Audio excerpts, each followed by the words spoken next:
sakes. This is filming excelente. Oh, wait. Don't want to wear the sweatshirt. I'm going to sweat. I'm going to get nervy and excited. That's what happens. Plus, shameless plug. Shameless. As long as it's LB Classic, I feel like we're set. Well, that's the thing, is, like, I think I want my thing to be novelty t-shirts, kick-ass hats, and just authenticity. Ballpark, how many hats do you own? Winter or ball cap? Or are we doing, like, an all-encompassing... Oh, my goodness. I don't think For a lady... I'm a lady now. I'm just turned 27. Lady! As a young woman, I think... I have more hats than most gals do, but I do not have more than most guys do. So, like everything else in my life, I'm straight down the middle in terms of what's normal for women and what's normal for dudes. I'm, like, right in the middle. Okay. And so I would put a ballpark number on probably... hats total. That's not that many if you think about it, though. And that's a culmination of me. I was an athlete. Like, I got hats, like, for being parts of teams and I things. have literally no idea what the median would be. So No, you don't strike me as a hat person. No, I own 2. Two? I have an enormous head, so none of them fit right. I have a big head too. It sucks. Yeah. This is the hat I just bought it, and I'm actually really pissed because it's not a deep bucket hat, but it's such a cool hat that I'm like, I have to wear it. But it kind of looks like I'm one of those inflatable head things with the tiny, like, like the cartoon kids that have the hat that would be like a Hey Arnold hat. I'm there. Like Arnold from Hey Arnold, like an absolute classic. I was Helga for Halloween like 3 years ago, and now I am Arnold. That's on point costuming. Alright, this will go up, but I don't care.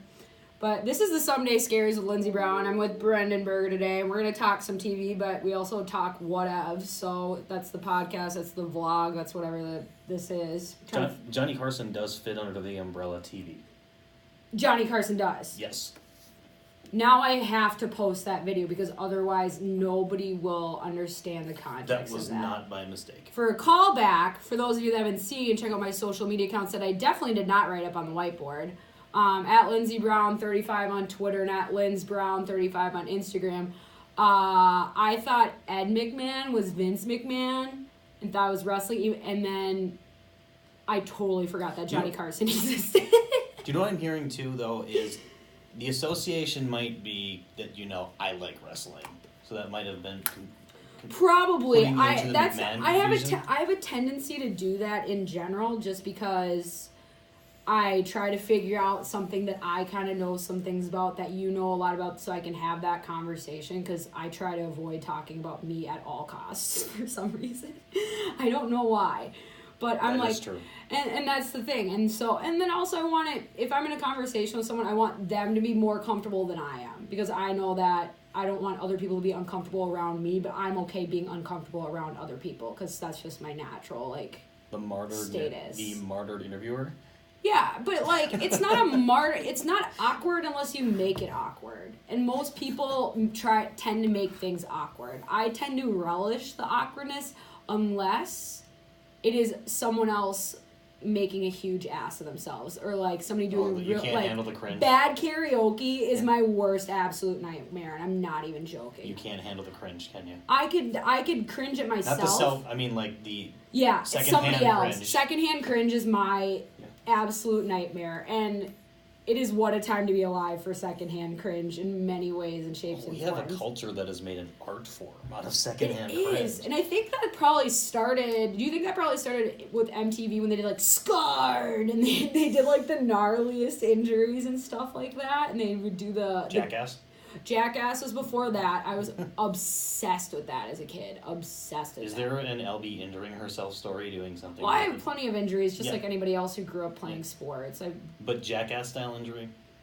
Self-inflicted stupidity injuries? Yes. I don't think so. I think I've gotten in trouble for pulling some things, but that's more of a social injury rather than a physical one, because I just tended to I know what I can and can't do, and I've always had a really, like, good idea of my limits physically from a young age for some reason. I'm like, yeah, I'm not going to be able to do that, so I'm just going to take the long route. I'll take the path around, and I'll meet you over there. But sometimes I can extend myself, and I'm like, oh, I'll go zip lining. Like, go for it. Whatever. Who cares? You know what I mean? Yeah, I get it. Yeah, that's my plan. So, should we talk about TV? What we really came here for at 12:07 a.m. on March 22nd. That's when we're recording this. Hey, it's now Friday. It is Friday, thank God. Yeah. Thank God it's Friday. So, I wanted to start this little segment of what I'm going to call Watch History on Someday Scaries with Lindsey Brown. It's a show.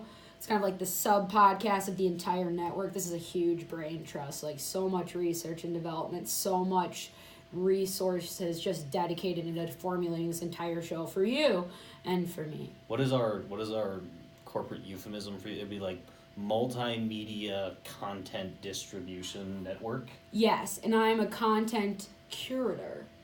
You like that? And I like the alliteration as well. Okay. I love alliteration. Look it up if you don't really know what do. Millennials. Huh? You really do. I do. I like things that I like puns unless they're really bad, and I like finding like clever names of play on words. Could alliteration be an odd manifestation of your need for symmetry? I'm sure there's many psychologists out there that would say you are exactly right, Brendan. I'm wondering if like we could run the diagnostic on LB executable mind, like if that would be a tied together process. I honestly don't know, but I'm sure there's definitely something. I have a huge problem with like things like you said, symmetry, order. For the most, there are some things I can deal with that are a little chaotic, but there's a certain line, and my fuse is very short when it comes to that because I get overwhelmed. I can't help it. There's a lot of things going on in and out of this brain, and most of the time it's just anxiety riddled, just like everybody else my age. Do you get anxious? Yes, if I'm thinking this was the imagery that popped into my head. You know the enormous, and anyone who's seen a movie will have seen it. The enormous roundabout it's in like the center of Paris. It's right by the Arc de Triomphe. It's just I'm sorry. It was French experts. Was the accent good?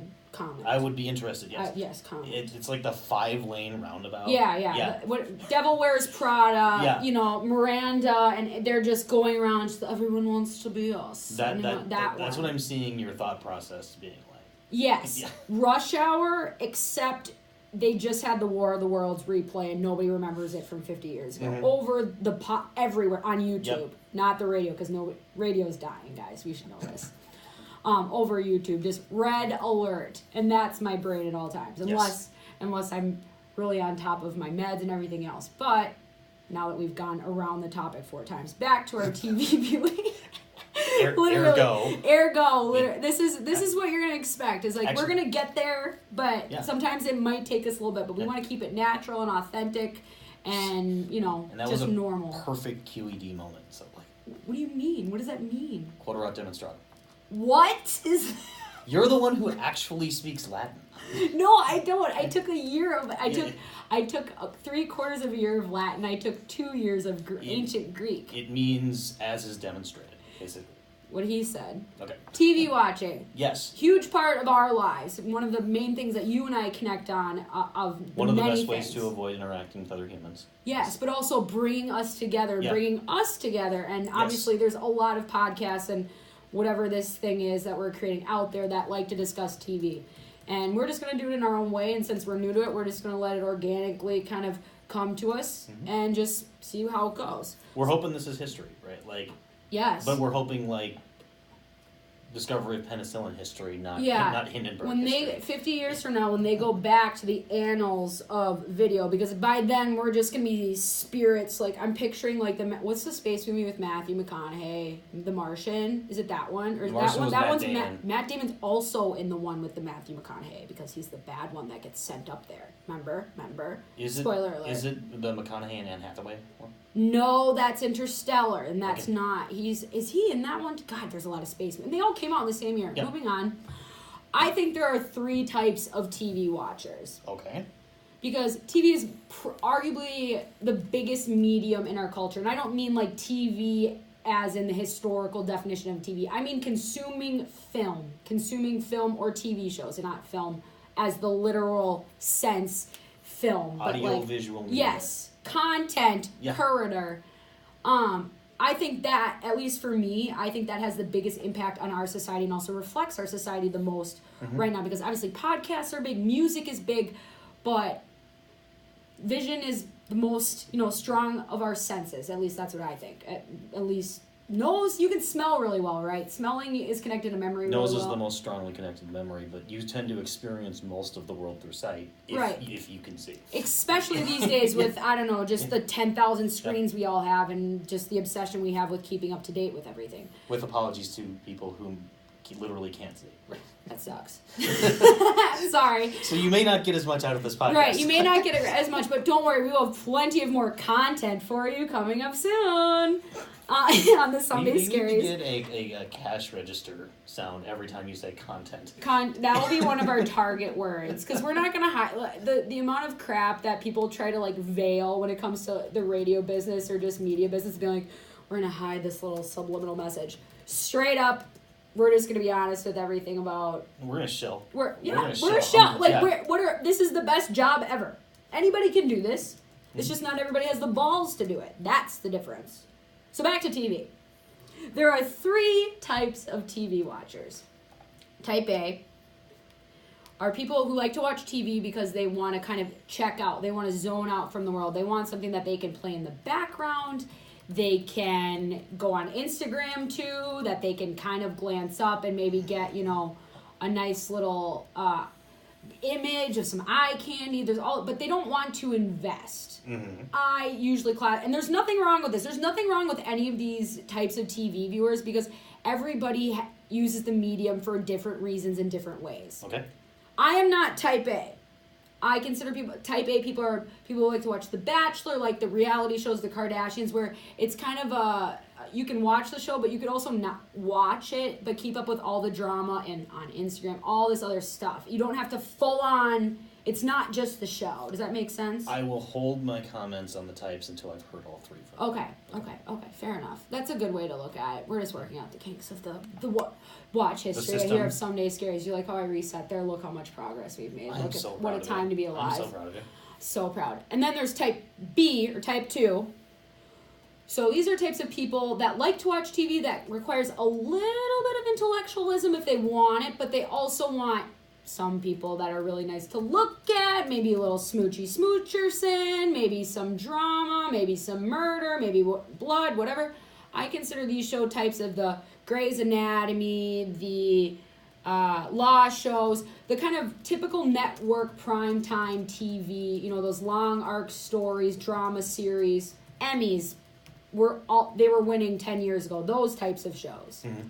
That's type 2 or type B. I haven't decided yet. I feel like people would get offended if I said type B. 2B. Like you. Diabetes. Call it type 2B. Type 2B? Yeah, just go all 2B. All chips. 2B part 1. Yep. 2B part 1. We'll just keep it really clear and simple for everyone. And then there's type C, type 3, type C3. Type C3. Yeah. We're in Star Wars, which I hate.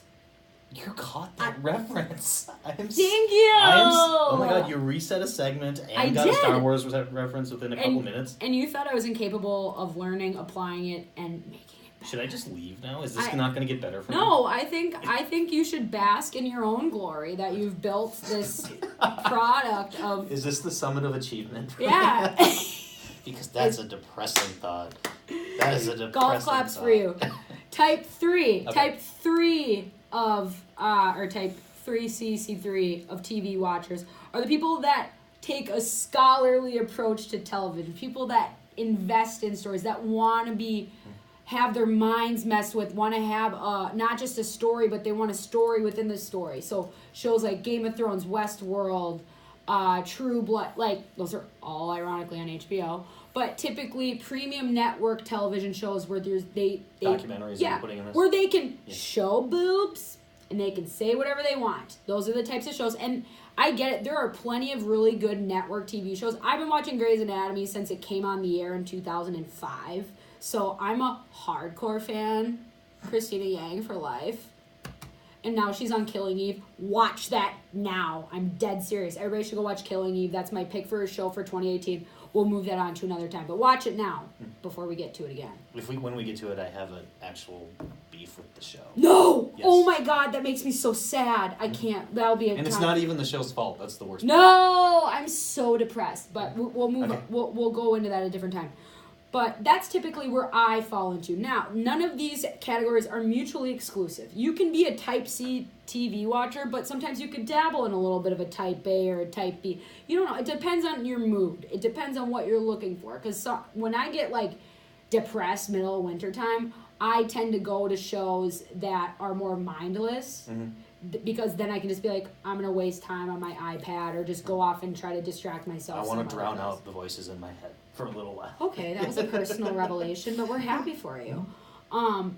Yeah, but you can go. But I feel like if you're a Type C, you have a really hard time with Type A. And if you're a Type A, you have a really hard time with Type C in terms of shows, like really deep, I like the shows. spectrum idea, though, where if B is the median, the further you get from where you're based, Right. the less comfortable you'll be. Right. I am generally more of a C, which is why my initial thought on Type A is they can be the most frustrating people in the world to watch TV with, especially if it's a Type C show by this. Right. Because, wait, I don't know what happened. Because you were looking at your phone. Do you have like an example of a time? I mean, we all have examples with significant others or friends that we're watching, or even co-workers, because everybody does the watch-along parties, which we're going to do for Game of Thrones. And we've definitely, I think I've told you this, now we can tell everyone. Tell the world. We actually had to have, a girl I was seeing when I was living in Alaska, we actually had to have the Game of Thrones conversation where it's like, I'm happy to watch this with you, but if you're going to fall asleep every episode, there's no point. I am not going to wait. I am going to keep watching. This is what breaks up relationships and marriages in 2019. Keep up or be left behind is basically what's happening. And I could not recommend stronger that if you're in a relationship with someone, you gotta have your own shows. You can't watch every single show together, even if you're both watching the same show, unless you're for sure like, we must watch this together because we are meant to be together. Or you have a time that you watch it after it comes on live, whatever, that's fine. But I want to be alone. If it's like a Game of Thrones or type of show, I'm like, I need to let it consume me for me to consume it. I'm at a point where I can only watch Game of Thrones with someone who's going to match my enthusiasm for it. Correct. Like me. Or exceed it. But if I super struggle with people that are indifferent to a show like that, and it doesn't specifically have to be Game of Thrones. It's any show that you have to really invest in. Right. Because the reasons I was listing, but also it's like you being indifferent here. Right. Is, and this is going to be so egotistical, but I'm just going to lean into it, is helping snap me out of where I'm at. Mm-hmm. Yeah, so, like, I want to talk, if we're going to talk during Game of Thrones, I want to definitely be talking about Game of Thrones, and I want to get more than, So you're okay with talking during the Thrones, like actual interaction? If it's about Game of Thrones. Okay. Yeah. See, I tend to go on the side of, like, I have visceral reactions to, like, what's happening. Like, last year when, spoiler alert, if you haven't watched Thrones or not caught up, you have 3, 2, 1 seconds until we go deep into the last season, and last chance, go away. Okay, so when Jaime Lannister is in the field, gonna bat, first time they see the dragons, and there's a shot of a dragon, and if you're listening to the podcast, thank you, but you cannot see this, so then you must go watch YouTube. Yeah. Consume it twice to really let it sink in, like I do all Game of Thrones Lindsey talking episodes. is very much a multimedia experience. I have very intense hand motions and body language, so it's, if you're listening, I appreciate it, but you're only getting half of your money's worth. And this is a family friendly show, except for what I'm saying. Except for what you might say at any time. Correct, except for that. I'm going to try my best not to swear, but I feel like there are some time. It depends on the situation, but I'm going to do my best to keep it clean. Okay. But it's not going to be off limits, but it's not going to be encouraged. But this is yes, but this is me. But when I have the headphones on, it's kind of like a different headspace. I've found that. It's weird. But when the dragon is coming in, I'll even draw it on the board for you as I'm telling it. The dragon is flying here, and it is the train of the Lannister army. They're getting there because they're trying to get to King's Landing to support Cersei because things are about to go down. And Drogon is being ridden by Daenerys. And it is the coolest shot in Game of Thrones since Jon Snow almost got suffocated to death, and we all almost felt like we were being suffocated as well. That's what TV does to you. The dragon, Drogon, and Dany's up here just hanging out, being a badass. Ride or die. I love that woman. They're flying, and it's this fire. It's and it's the first time that we basically get like a banana for scale or something that allows us to really see the enormity of the dragons and the progress that they've made, because obviously if you've watched Game of Thrones and you've watched it as closely as we have, which we doubt, but if you watch it semi-close, you get invested in the dragons. Even if you don't want Daenerys to win or you think that things are about to turn badly for her, the dragons have been a huge part, and you can't argue that Drogon's not a badass. I'm thinking the last time we got a sense of scale for their size was the arena fight scene. Right, and that was just when Drogon was learning to fight. Yeah. And then they had the battle scene at the end of season 6 when they were in Slaver's Bay and they were trying to retake Marine. And Daenerys is like up there, and then she's like, I'm gonna burn all your ships, and then she did. But that's hard when That's exactly how she sounds. That's exactly. Hi, Amelia Clark. Your article was amazing today. It was awesome. But when you're flying around and when it's the CGI, it's not like there's not like a point where it seems still, where it's, a tracking point. I'm trying to think of the language, since I was an English technical major, but I can't seem to find the word for what I'm trying to say. But you have the gesture. There's a fixation point that allows you to be, that it is good for us in terms of like readability of understanding what the size of the dragon is, and that is a badass shot, and that is a visceral. I was literally in my room alone, pitch black darkness, because that's how you have to do it. You have the candle on the side for the Lord of Light, just in case he's real. Then, as this dragon's going, I'm like, oh my god! Oh my god! I'm not joking. And this is why we are going to film. I don't know if you're going to be with me every time. I hope you will be.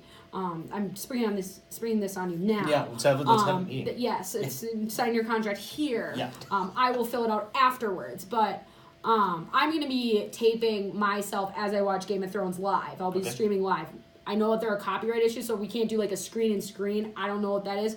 But all I know is that I'll say, start at this point, go, or whenever it's live, and then... You can show your reaction. Yes, and that's what I plan to do, because for some reason, humans like reaction videos. I don't know why. I think it's like the shared experience thing, and I think especially with sports, it's important because so many people don't go to sports games anymore. So, like the Minneapolis Miracle for the Minnesota Vikings last year, that was my first Vikings game ever, so I can never go back. But I spent so much time looking at reaction videos after the fact, just because it's a different viewing experience, and especially if you're just at home instead of at the game, you want to see how other people reacted, because part of you wants to see like, oh, let's see how crazy these people get, but on the other side, you're kind of thinking like, was I too crazy? Yeah. Did I look too weird? Am I more dignified than them? Yeah. Am I the worst one in the Vine compilation that somebody put together 3 days later and then took credit for my video? No! Genius. So, 3 types of TV viewers. We went the long way around. I know. And that's okay. I'm okay with it. That's why we're workshopping it, and that's why we're kind of just getting after it here. But what do you think the mainstream is? Because I feel like we hear a lot of people talking about these prestige TV shows, these big-time shows, and that I don't know if it's everybody actually is watching it, or if it just seems like everybody's watching it because the people who are writers are the ones talking about it, and the ones that are, you know what I mean, like an amplified like buzz around it, you know what I mean, like a fabricated. Do you think Game of Thrones is as big as it actually is in terms of viewership and in terms of like die-hard fandom? I would argue it's probably bigger than the numbers we can track, right, simply because of piracy. Yeah. That's fair. That's fair. I actually do have an HBO subscription now, but back in the day when I binge watched, at that time there was, I think, 3 or 4 seasons. I did it in a weekend, super healthy, and then wrote my senior thesis about it like 2 months later, and painted my goalie mask with Daenerys Targaryen on one side of the gate and the throne on the other. So I'm not a fan at all. No. But casual. I feel like there's this hoity-toityness to like people who typically classify themselves in the type C or type 3. So people like me, that there's kind of like I watch really great TV and whatever you watch is. I don't personally feel like this, but people who are really into TV. But there are definitely people that seem to consciously try to be like that. Yeah, and I suppose that's true for everyone too. That there's sports reporters that are like that. There's any field of interest, right? Yeah, there are definitely music fans that are like that. But I don't think even Thrones. I don't think that they match the amount of social media buzz and just actual tweets, likes, Instagram posts, all this stuff as like something like The Bachelor where it's more type A. So I feel like if you're going to talk about TV as a reflection of society, and because TV is a mirror, but also you're copying yourself in the mirror. It's kind of like when you're in the door and you're just like, your kid or the dog sometimes get confused in front of the mirror and then they bark at themselves because they think it's another dog. That you have people that watch TV in an intellectual basis and have kind of this hoity-toityness about them, and then you have people that kind of watch TV and the type A. I feel like there's very little in the type B, like a pure type B, and I feel like there's a lot of people on the outskirts in the type A and the type C, and that they have a very hard time coexisting in the same. I mean, it almost seems like different because social media allows you to have like NBA Twitter, NHL Twitter, March Madness Twitter. We have like these we're able to filter ourselves into these little, even on the, like as something as big as Twitter or Instagram where you have millions, tens of millions of users and viewers and everything else. And yet you have these two type of tropes. You have your reality kind of TV, television, more meme culture, slapstick type of stuff. And then you have the more, I'm not dignified's not the right word, but a more immersive experience with TV. You have that different side of it. I guess I would call it the difference between like popcorn and foie gras. Like what's foie gras? Stuffed duck liver. No thanks. Yeah, but it's like, you can consume pretty much as much popcorn as you need to. Right. It's empty. It tastes good. Right. And so I think you're looking at two poles of the same spectrum that sort of employ social media differently, right? Like, right. For type A viewing, and I'm occasionally a type A, usually a type C. It kind of depends. Context is everything in life. Type A is using social media in a much more direct way, I feel like. Really? As a direct Why? adjunct to it. Because I'm thinking specifically of, like, shows that encourage you to vote. Like, direct participation. Or, the ones that are making a big deal about talking, that specifically mention social media. So pop cultural activism. Yep. Because they put it directly into the show at times. Mm-hmm. Whereas type C, when you're doing epic storytelling or documentary making or things like it can still benefit from that buzz on social media, but it's much less directly part of it, if that makes sense. Yeah, I suppose that makes sense. And when it comes to type C stuff, most of the time, like, I'm not a huge user of Reddit, but I know a lot of people, especially people who are into Game of Thrones or really like getting into those fandoms, which is pretty much anything that's, on TV and in movies now is all these franchises or these really long drawn out storylines, which is a good thing because I need more things to watch because I keep running out of things because that's all I do when I'm not here.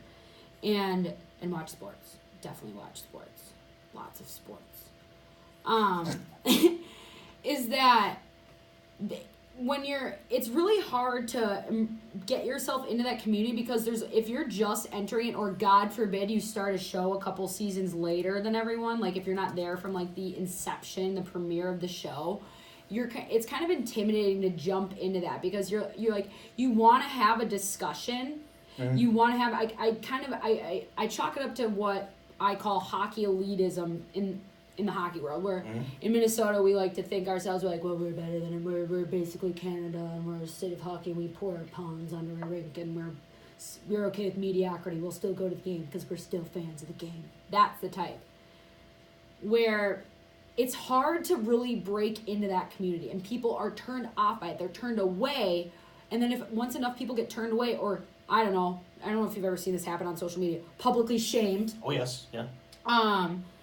That it's kind of exclusive, but not in the good definition of the word exclusive. Like exclusive as kind of a positive meaning behind it. It excludes people. Right, and whereas I think The Bachelor or more of that type A type of show where it's much more just like you said.